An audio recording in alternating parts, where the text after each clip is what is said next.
Sono Adriano Attus, direttore creativo del Sole 24 Ore, il principale quotidiano economico-finanziario italiano, e da alcuni anni artista.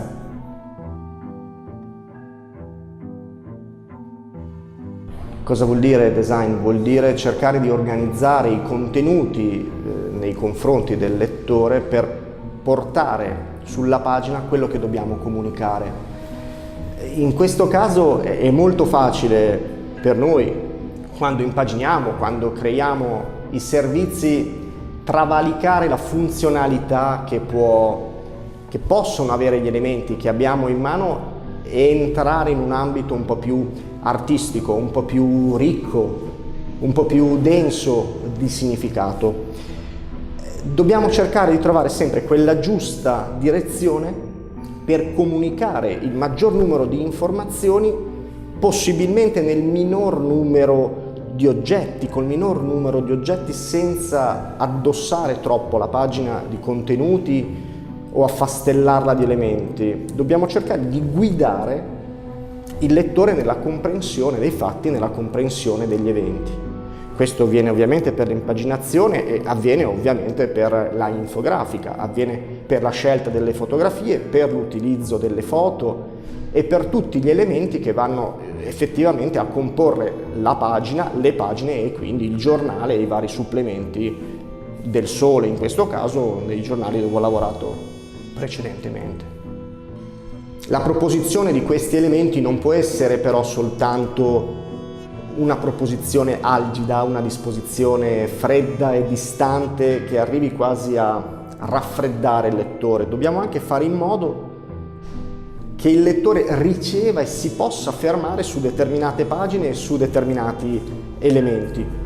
Non dico che dobbiamo abbellire quello che andiamo a comunicare, ma sicuramente proporre i nostri articoli, le fotografie e l'infografica in una forma bella favorisce da un lato la memorizzazione della pagina e quindi il nostro messaggio arriva meglio e rimane più impresso nel lettore e ovviamente appaga anche lo spirito di chi riceve l'informazione oltre lo spirito di chi lo fa.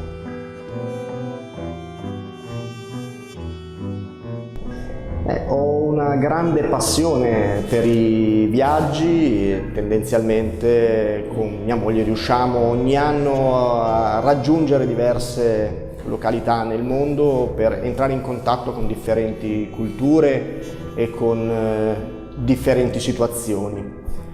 Tutto quello ovviamente che andiamo a vedere, tutto quello che io stesso vedo, analizzo e faccio mio, lo assorbo e diventa nuova linfa per i miei lavori.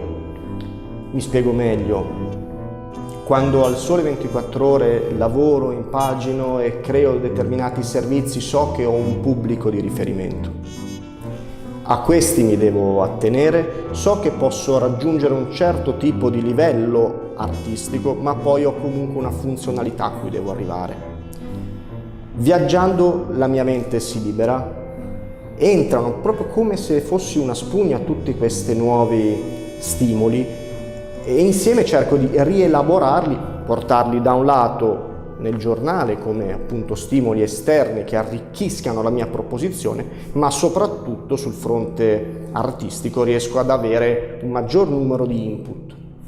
Lo potete vedere nelle opere che realizzo, dove parto dai numeri, parto da quella che è un po' la mia natura che mi sono costruito e arrivo a una rappresentazione più geometrica, forse più algida, più studiata, ma che trae influssi da tante culture con le quali sono entrato in contatto. Tante volte davvero incontri delle situazioni che mai avresti pensato di raggiungere o di incontrare. Non voglio prendere in considerazione chiaramente l'arte persiana o l'arte che abbia un certo tipo di densità geometrica. Penso proprio a livello culturale, quello cui vai incontro. Mi spiego, immagino gli Imba della Namibia, è una popolazione ormai molto ridotta. Entrare in contatto con loro mi ha fatto cambiare completamente la percezione della vita, anche se è una frase molto forte. Noi siamo abituati a vedere il passato alle spalle e il futuro davanti, anche a livello gestuale, il passato e il futuro. Con gli Imba, che sono terra-terra e si ricoprono tra l'altro veramente il corpo di terra e di cenere, quindi è una cultura molto semplice, per loro il passato è davanti. Ma perché davanti? Perché loro il passato lo vedono. Il futuro è alle spalle, perché il futuro è sconosciuto, non è ancora conosciuto e quindi non potendolo vedere, per loro il futuro è alle spalle e il passato è davanti. Quindi cambia completamente il tuo schema mentale. Ecco, tutti questi input, tutti questi stimoli diventano poi opere, diventano tavole, diventano quadri, diventano rappresentazioni.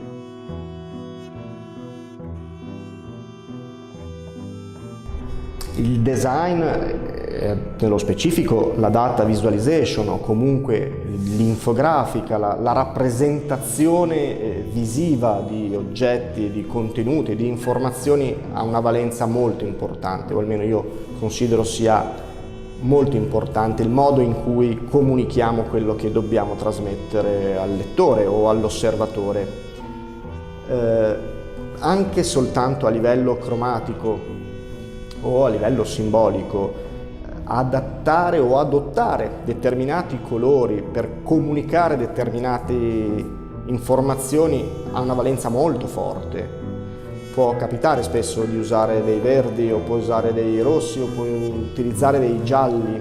L'elemento semaforico può essere molto forte e bisogna avere una grande professionalità, non tanto ovviamente per i colori verde, giallo e rosso, ma per trasmettere tutti i contenuti in modo che arrivino in un certo modo, il più possibile oggettivo, al lettore e all'osservatore.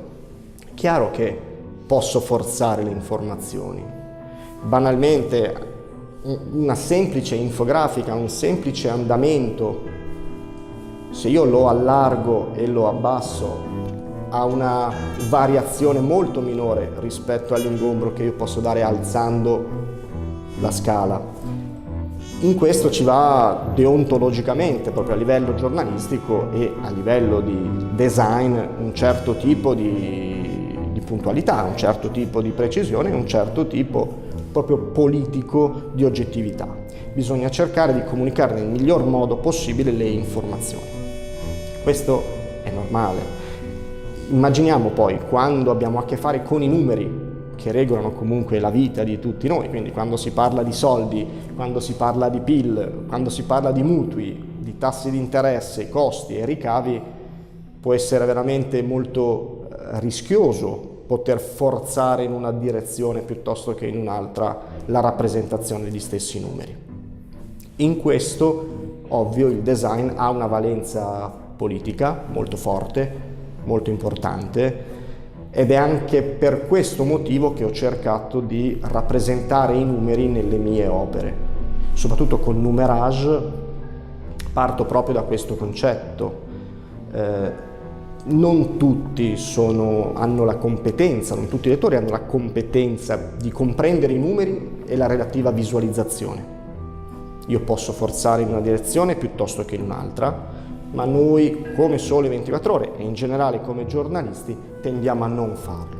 Noi dobbiamo rimanere il più possibile oggettivi e lineari nella manifestazione, proprio perché non tutti sanno comprendere i numeri, anche un pubblico di un certo livello, come è il pubblico che normalmente ci legge.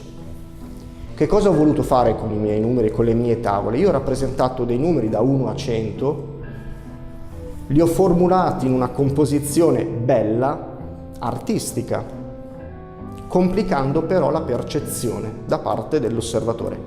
Faccio vedere come ritrovare quei numeri sulla tavola, quei numeri da 1 a 100, può portare via anche mezz'ora. È successo che alcuni amici ci abbiano messo più di 35 minuti per trovare i numeri in sequenza sulla tavola, eppure guardare i numeri da 1 a 100, trovare i numeri da 1 a 100 è un'operazione molto semplice che già un bambino delle elementari potrebbe fare in un attimo, se questi numeri fossero formulati in un certo modo.